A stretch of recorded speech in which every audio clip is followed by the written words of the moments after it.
لائق ستازیم تکریم جمیع حضرات، السلام علیکم ورحمۃ اللہ تعالی وبرکاتہ۔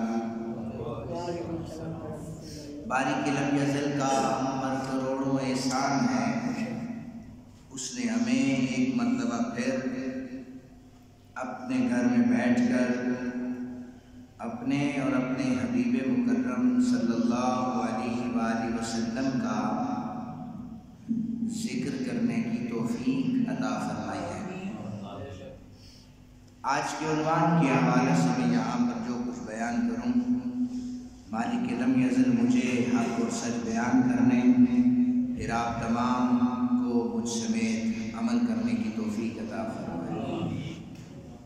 میری گفتگو کا عنوان ربیع الثانی میں نبی پاک صلی اللہ علیہ وآلہ وسلم کے شہزادے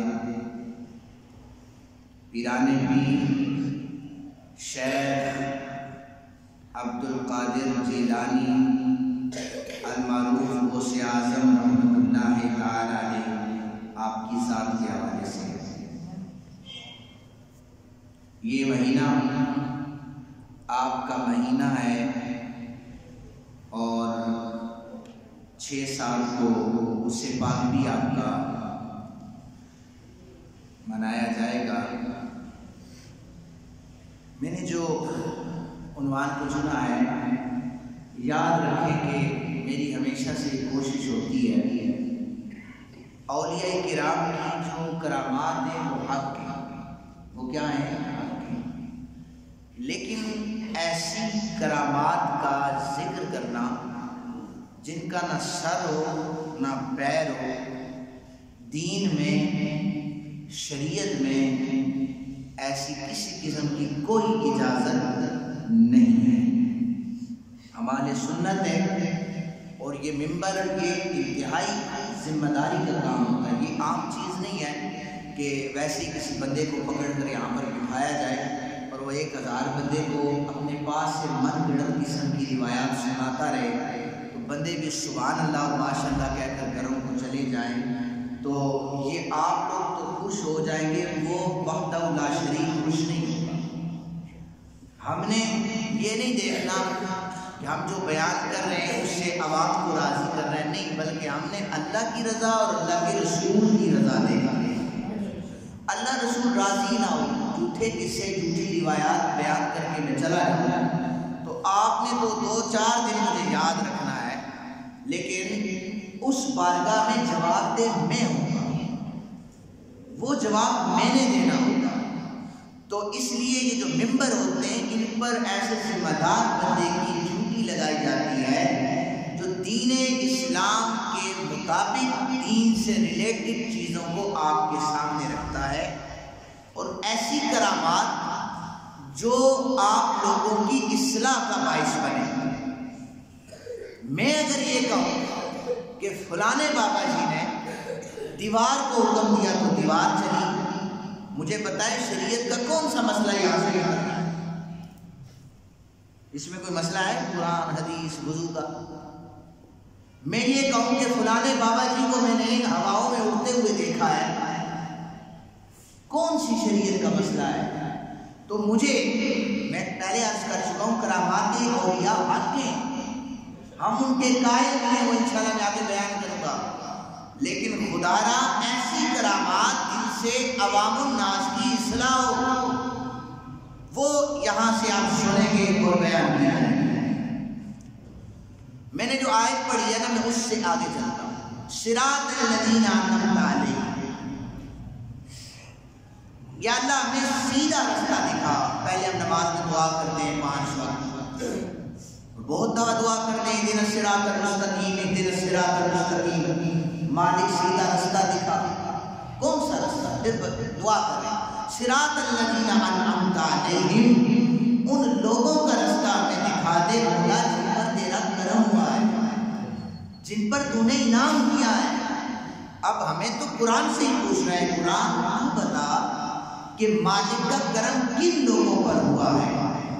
تو پھر قرآن نے کہا وَاتَّبِعْ سَبِيلَ مَنْ أَنَابَ إِلَيَّ، میں تمہیں بتاتا ہوں کرم کن پر ہوا ہے، انعام کن پر ہوا ہے۔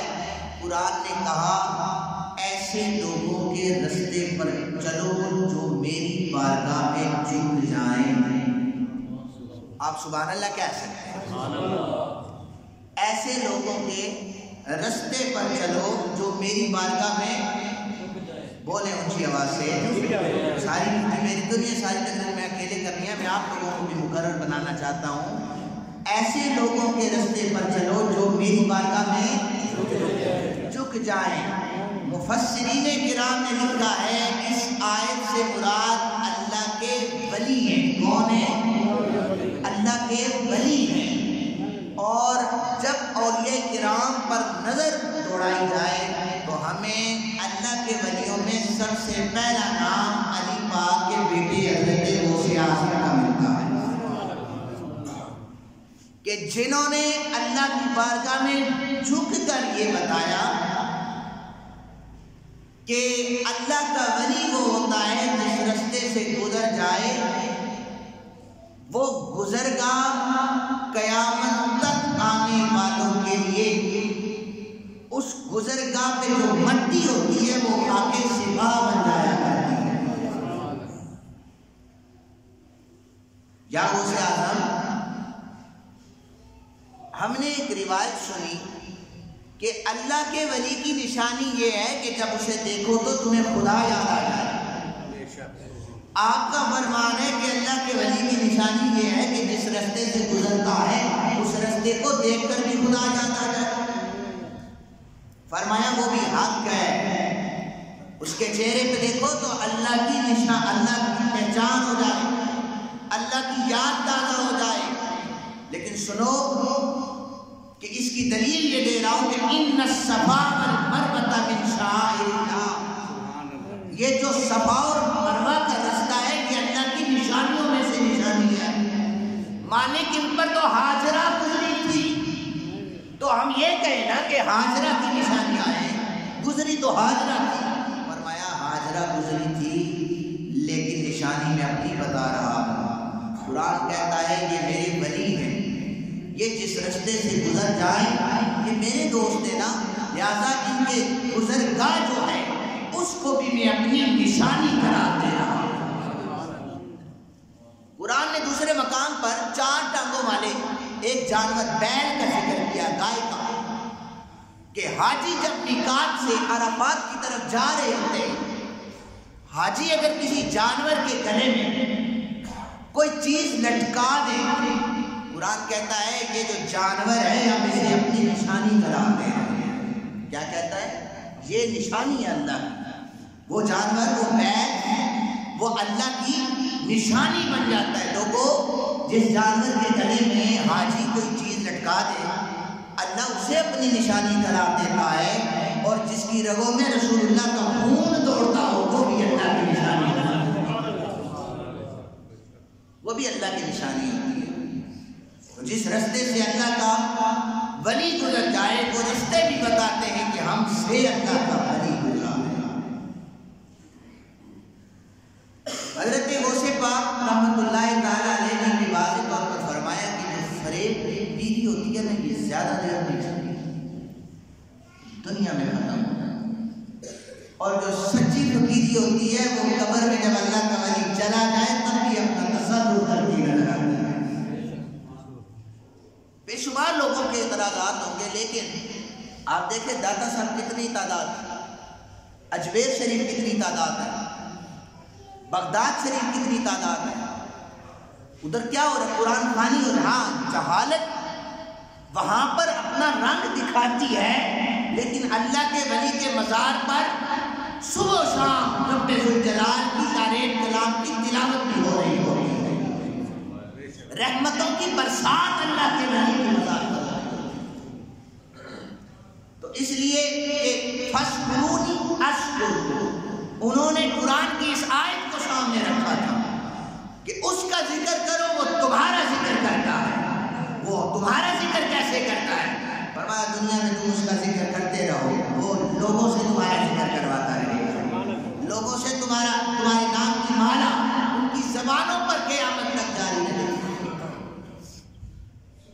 آپ کے بے شمار القابات بھی ہیں، 11ویں والے پیر کے حوالے سے بھی آپ کو یاد کیا جاتا ہے، غوث اعظم کے نام سے آپ کو یاد کیا جاتا ہے۔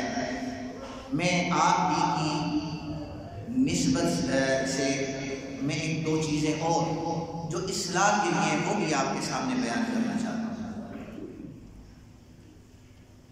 ایک چیز یاد رکھیں کہ اپنا جو کانسیپٹ ہے نا یہ چینج کریں۔ ہمارے پاس جو ترازو ہے نا ہم نے اس کو چینج کرنا ہے۔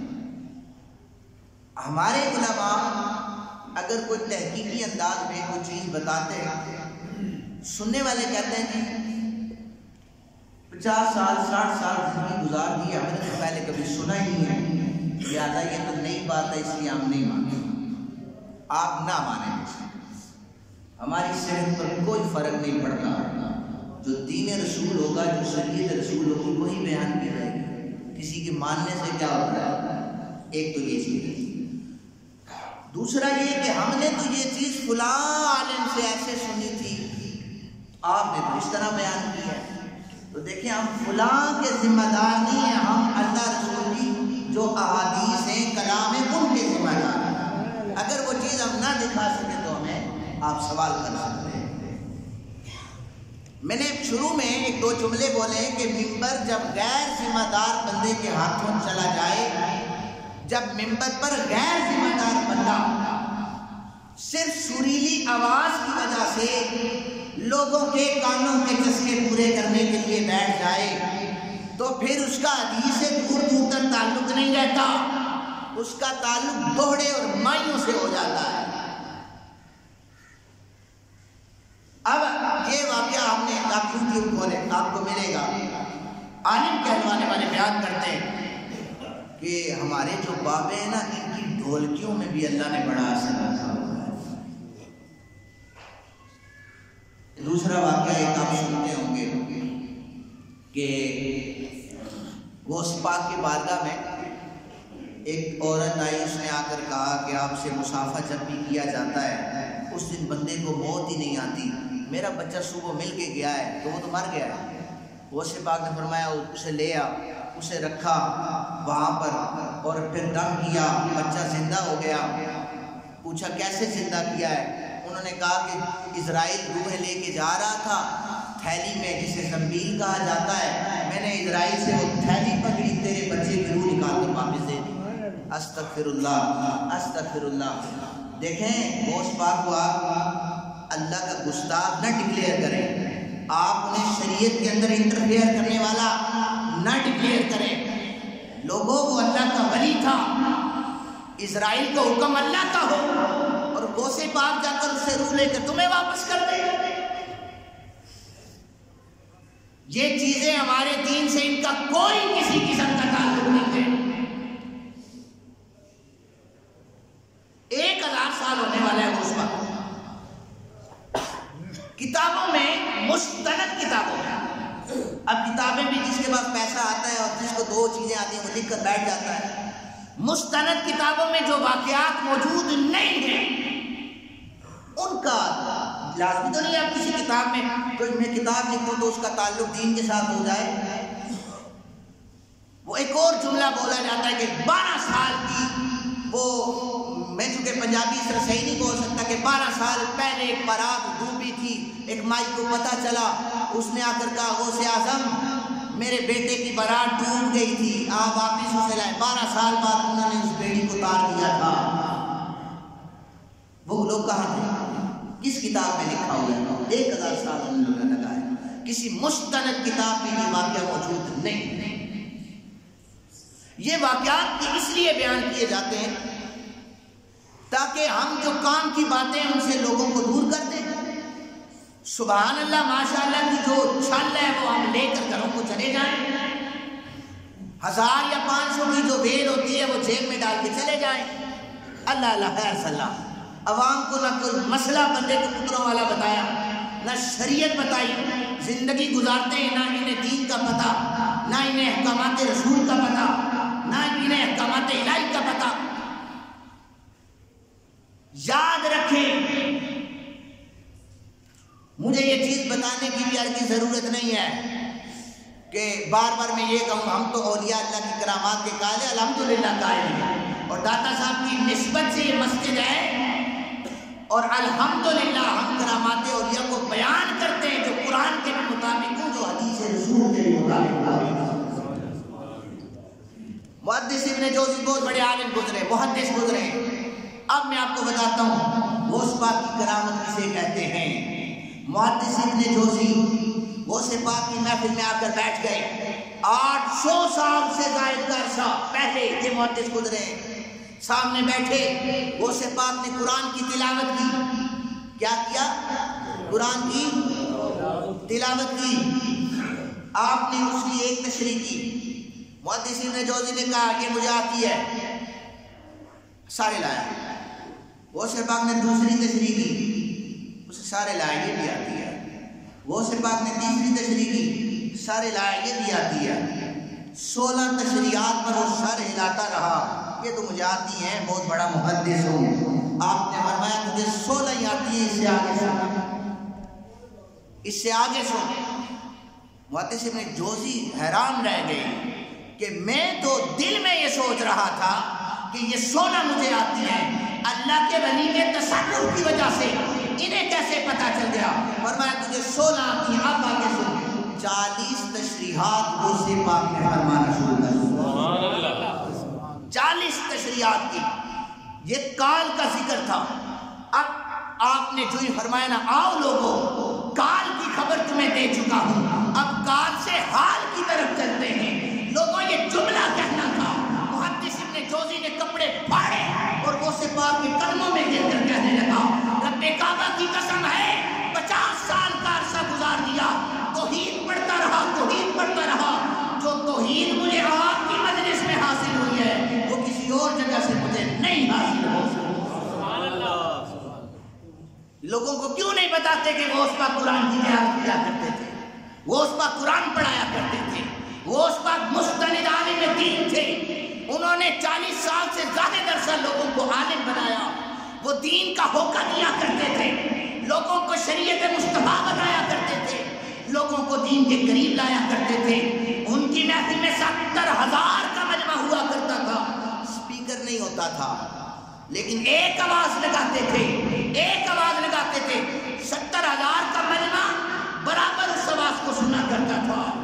ایک دن اچانک بارش برسنا شروع ہو گئی، یہ کرامات سنا ہے لوگوں کو، بارش برسنے لگ گئی۔ غوث پاک نے دیکھا، دعا کر کے ہاتھ اٹھائے، مالک انہیں میں نے اپنے لیے نہیں، یہ تیرے لیے آئے ہیں، تیرے رسول کا دین سننے کے لیے آئے ہیں۔ مالک اگر تو چاہتا ہے تو بارش کو جاری رہنے دے، ورنہ تیری مرضی ہے۔ لوگوں، بغداد کے لوگ گواہ ہیں کہ غوث پاک درس دیا کرتے تھے، وہاں پر پھر بارش نہیں ہوا کرتی تھی، اس لیے کہ یہ دین رسول کا معاملہ تھا، وہاں دین کا درس ہو رہا ہوتا تھا۔ یہ کرامات کیوں نہیں بتاتے لوگوں کو کہ وہ اللہ کے ولی تھے، وہ قرآن پڑھاتے تھے، وہ شریعت مصطفیٰ کی بات کرتے، اس لیے کہ اگر ان کی شریعت جو وہ بیان کرتے تھے یہاں سے وہ بیان ہونے لگ جائیں تو درباروں پر یہ جتنے بھی ڈھول ڈھماکے ٹھمکے لگانے والے انسانوں کی چھٹی ہو جائے۔ اولیاء اللہ کی وہ سیرت، اولیاء اللہ کا وہ رستہ جو انہوں نے خود بیان کیا ہے، اس کو اگر منبروں سے ذمہ داری سے بیان کیا جائے، میں قسم اٹھا کر کہتا ہوں لوگوں کی اچھی تربیت بھی ہو، لوگوں کی اصلاح بھی ہو۔ جو ہمارے پیر صاحب تو ایک ہی سانس میں 4 سگریٹ پی جاتے ہیں، یہ ترازو ہے آپ کے پاس؟ وہ شریعت کے قریب نہیں جاتا، اسے شریعت کے مسائل نہیں پتا، نماز میں اسے صفوں میں ڈھونڈنا پڑتا ہے کہ کب آئے گا۔ آپ نے اسے مرشد، میں تو اکثر کہتا ہوں آپ نے مرشد ہی بنایا ہوا ہے، تو آپ تو اسے مرشد تصور کرتے ہیں۔ آپ کو پہچان کرنی ہوگی، شہباز قلندر کا نام لے لے کر ان کی کرامات جو نہیں ہے ان سے ثابت وہ بیان کی جاتی ہیں۔ میں اگر یہاں پر پوچھوں شہباز قلندر کا اصل نام کیا، 2-4 بندوں کو پتا ہے، لوگ نہیں جانتے، اصل سیرت انہیں نہیں بتائی جاتی، بس یہ کہہ دینا کہ شہباز قلندر اور فلاں بزرگ فلاں جگہ پر گٹار بجایا کرتے تھے، ان کے گٹار کی وجہ سے ہزاروں لوگوں نے کلمہ پڑھا۔ استغفر اللہ، لوگوں ہمارے بزرگوں کے گٹار اور ڈھول کی وجہ سے لوگوں نے کلمہ نہیں پڑھا، ان کے قرآن کی تلاوت کی وجہ سے لوگوں نے کلمہ پڑھا۔ یہ مت کہو ان کے گٹار میں اثر ہو رہا تھا، یہ کہو کہ خواجہ فرید الدین گنج شکر رحمۃ اللہ تعالیٰ نے قرآن پڑھتے تھے، میں اور آپ بھی قرآن پڑھتے ہیں، ہماری زبانوں میں وہ تاثیر نہیں تھی جو خواجہ فرید کی زبان میں تاثیر تھی۔ وہ قرآن پڑھ کر دم کیا کرتے تھے لوگوں کو، سبحان اللہ۔ ان کے گٹار بجانے اور ڈھول بجانے میں اثر نہیں تھا، لوگوں ان کے قرآن پڑھانے میں اثر تھا۔ یہ بات لوگوں کو بتائی جائے۔ جب والدین نیک ہونا تو حضرت غوث اعظم جیسی اولاد پیدا ہو جاتی ہے۔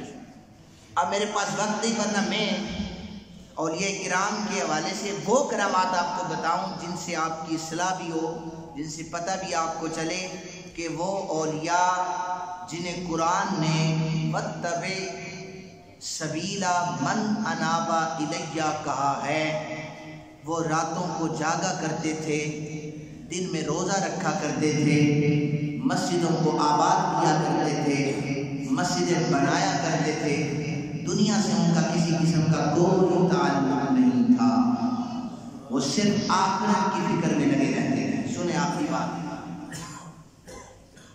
حضرت غوث پاک کے والد گرامی بھی بزرگ گزرے۔ آپ نہر کے قریب وضو فرما رہے تھے، ایک سیب وہاں سے بہتا ہوا آیا۔ یہ سنا ہوا آپ نے واقعہ، دوبارہ آپ کو سنا رہا ہوں، ذہنوں میں بیٹھ جائے۔ انہوں نے وضو کرتے ہوئے وہ سیب کھا لیا۔ اب شریعت کا مسئلہ ہے کہ مال لقطہ جو ہوتا ہے، اسے مال لقطہ کہتے ہیں کہ کسی کی کوئی چیز گم ہو جائے، وہ کسی کو ملے تو اس کے احکامات الگ ہیں کہ وہ کس طرح اس کو واپس کرنی ہے، کس طرح اس کی حفاظت کرنی ہے، لیکن یہ کھا بیٹھا ہے۔ سوچا کہ نہر سے یہاں سے بہتا ہوا آیا ہے، اسی طرف چلتا ہوں، مل جائے گا۔ ڈھونڈتے ڈھونڈتے گئے تو ایک درخت کی شاخیں جو تھی وہ نہر میں لٹک رہی تھی اور اس پر اور بھی سیب لگے ہوئے تھے۔ آپ نے جا کر سوچا کہ یہی ہوگا، اس درخت کو دیکھا، وہ جس جگہ پہ تھا اس کے مالک کا پوچھا، مالک سے کہنے لگے میں وضو کر رہا تھا نہر کے قریب تو یہ سیب بہتا ہوا آیا، میں نے کھا لیا، میں تم سے معافی مانگنے کے لیے آیا۔ مالک سمجھ گیا، وہ صاحب نظر تھا، کہنے لگا یہ کوئی عام بندہ میرے پاس نہیں آیا، یہ کوئی اللہ کا ولی آیا۔ اس نے کہا میری دو شرطیں، 12 سال تک، کتنے 12 سال تک میرے باغوں میں لگے ہوئے درختوں کی گوڈی کرو، ان کی حفاظت کرو، انہیں پانی دو، پھر تمہیں معافی دے دوں۔ دوسری شرط 12 سال کے بعد۔ ان کے والد گرامی 12 سال تک درختوں کو پانی دیتے رہے، صرف ایک سیب کھایا تھا جو خود گرا تھا درخت سے، بہہ کے آیا تھا، تو 12 سال تک آپ درختوں کی جو ہے وہ رکھوالی کرتے رہے۔ ایک دن کوئی مہمان آئے، اس مالک نے کہا کہ ذرا سیب توڑ کے لاؤ۔ سیب توڑ کے لائے تو سیب کچے تھے۔ اس نے کہا 12 سال کا عرصہ ہو گیا ہے، ابھی تک یہ سمجھ نہیں آئی کہ کچا سیب کون سا ہے، پکا سیب کون سا ہے۔ پتہ ہے والد گرامی کیا کہنے لگے؟ کہنے لگے سن، تو نے کہا تھا 12 سال درختوں کی جڑوں کو تیار کرنا ہے، ان کی رکھوالی کرنی ہے۔ اللہ کی قسم اٹھا کر کہتا ہوں میں نے 12 سال کے عرصے میں درخت کو اوپر اٹھ کے دیکھا ہی نہیں ہے، میں نے دیکھا ہی نہیں ہے، میری ڈیوٹی یہ لگی ہوئی تھی۔ اور سمجھ گیا، وہ صاحب نظر تھا، کہنے لگا اچھا دوسری شرط ہے، ٹھیک ہے تجھے معافی، لیکن دوسری شرط پوری کر، میری بیٹی ہے، نابینا ہے، اپاہج ہے اور گونگی ہے، اس سے نکاح کرنا ہوگا۔ آپ نے سوچا سر گونگی بھی ہے، نابینا بھی ہے، چل بھی نہیں سکتی، ٹھیک ہے مجھے بس معافی مل جائے، میں ہر ایک کام کے ہر ایک شرط پوری کرنے کو تیار ہوں۔ آپ کمرے میں داخل ہوئے تو اندر دیکھا ایک 2 شیزہ بیٹھی تھی اور وہ خوبصورت بھی تھی اور وہ چل بھی سکتی تھی، وہ بول بھی سکتی تھی، وہ دیکھ بھی سکتی تھی۔ سوچا کہ چھوٹی سی غلطی کی تھی، 12 سال کی سزا ملی ہے، یہ نئی غلطی کر رہا ہوں۔ اس کے والد تو یہ کہہ رہے تھے گونگی ہے، لنگڑی ہے، نابینا ہے، باہر بھاگے، گرے دہلیز پر، سر پہ چوٹ آئی تو اس مالک نے پوچھا، سیب کے مالک نے، کیوں بھاگ کے باہر آئے ہو؟ کہا کہ ایک غلطی پہلے کی تھی، ابھی آپ نے کہا نابینا ہے وہ تو دیکھ رہی ہے، آپ نے کہا چل نہیں سکتی وہ چل بھی سکتی ہے، یہ تو ساری خصوصیات اس میں موجود ہیں، اس میں تو کوئی عیب نہیں ہے۔ آپ نے فرمایا میں نے اس لیے نابینا کہا تھا کہ میری بیٹی نے آج تک کسی غیر محرم کو نکاح کر کے دیکھا نہیں ہے، اس لیے میں نے کہا تھا اپائز ہے میری بیٹی گھر کی دہلیز سے کبھی باہر نہیں نکلی، اس لیے کہا تھا کہ وہ گونگی ہے، میری بیٹی بولتی ہے تو رب کے قرآن کی تلاوت، رسول اللہ کے فرمان کی تلاوت کرتی ہے، تو اس سے تیرا نکاح کرن۔ لوگوں جب ان کا نکاح ہوا تو جو پہلے بیٹے کی پیدائش ہوئی اسے شیخ عبدالقادر جیلانی رحمۃ اللہ علیہ، والدین اب بھی اگر نیک بن جائے نا، مصلی بچھا لیں اور وہ اللہ کی عبادت شروع کرتے، راتوں کو اٹھ اٹھ کر رب ذوالجلال کو راضی کرے، میں اپنی وثوق سے کہتا ہوں کہ ان کی اولادوں میں بھی نیک اور صالح اولادیں پیدا ہو سکتی ہیں۔ میں دعا کرتا ہوں اللہ تعالیٰ ہمیں اولیاء کرام کی سیرت پر عمل کرنے والا بنائے۔